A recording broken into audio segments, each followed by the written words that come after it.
दोस्तों, क्या आपने कभी सोचा है कि खूबसूरती के पीछे कितना अंधेरा छुपा हो सकता है? लद्दाख, जिसे हम सब एक सुंदर और शांत जगह के रूप में जानते हैं, अपने अंदर कई रहस्य छुपाए बैठा है। आज हम आपको एक ऐसी ही कहानी सुनाने जा रहे हैं जो आपके होश उड़ा देगी। आज मैं आपको एक ऐसी ही कहानी सुनाने जा रहा हूं जो लद्दाख की वादियों में घटी। यह कहानी है रवि की, एक नौजवान जो अपनी छुट्टियां मनाने के लिए लद्दाख आया था। रवि को एडवेंचर का शौक था और उसने सोचा कि लद्दाख की खूबसूरती और शांति में कुछ दिन बिताए जाए। कहानी है रवि की, जो छुट्टियां मनाने लद्दाख गया था लेकिन जिंदा वापस नहीं लौटा। रवि ने अपने सफर के दौरान कई फोटोज और वीडियोस अपने दोस्तों के साथ शेयर किए, जिसमें वो खुश और बेपरवाह नजर आ रहा था। लेकिन एक रात सब कुछ बदल गया। पुलिस को रवि एक होटल के कमरे में एम्बर्टी मिला। उस रात रवि ने अपने दोस्तों को एक मैसेज भेजा था, जिसमें उसने लिखा था कि उससे किसी चीज का डर लग रहा है। उसके बाद उसका फोन बैंड हो गया और अगले दिन सुबह उसकी लाश मिली।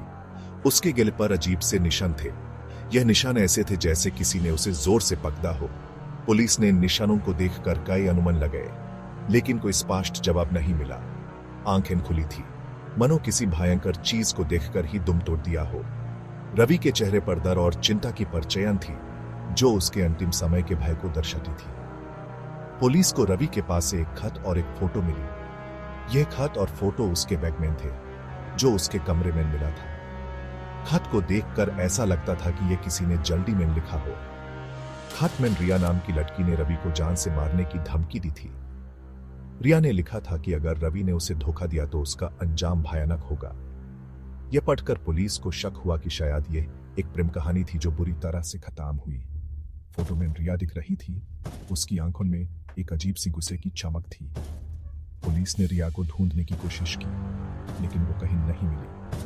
आज भी रवि की मौत एक रहस्य बनी हुई है और लद्दाख की वादियों में उसकी कहानी घूमती रहती है।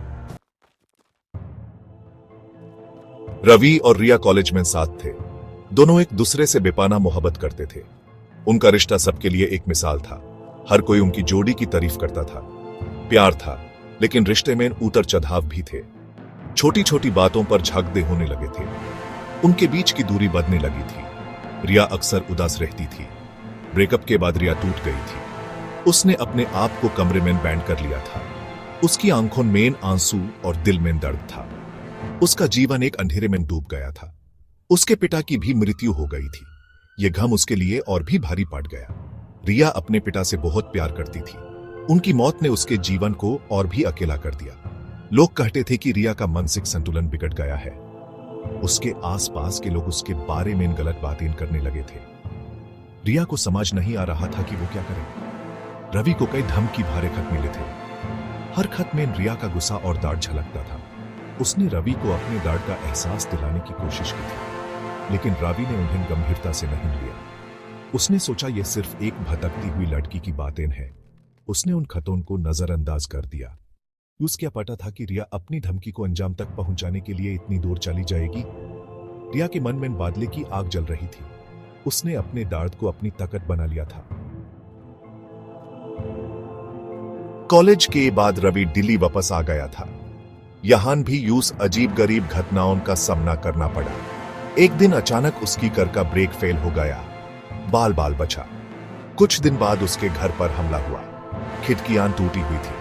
रवि घायल हो गया था, लेकिन सबसे बड़ा धक्का उसे तब लगा जब उसकी प्रेमिका निशा बालकोनी से गिरकर मर गई। निशा की मौत की गुत्थी सुलझाने की कोशिश में रवि को एक रहस्यमयी आकृति दिखाई दी। एक पल के लिए उसे लगा कि वो रिया है, लेकिन अगले ही पल वो आकृति गायब हो गई। इसके बाद रवि का घर आग की चपेट में आ गया। उसके माता पिता की मौत हो गई।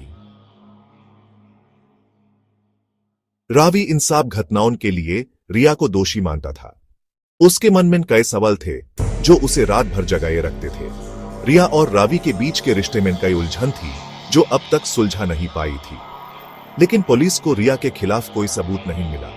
पुलिस ने हर कोना छान मारा, लेकिन उन्हें कुछ भी ऐसा नहीं मिला जो रिया को दोषी साबित कर सके। उन्होंने कई लोगों से पूछताछ की, लेकिन सब बेकार गया। कुछ दिन बाद रिया खुद मृत पै गई। उसकी मौत ने सबको हिलाकर रख दिया। उसका लाश एक अंधेरे कमरे में मिली थी, जहां कोई रोशनी नहीं थी। सब लोग हैरान थे कि आखिर ये सब कैसे हुआ। पुलिस ने इसे आत्महत्या करार दिया।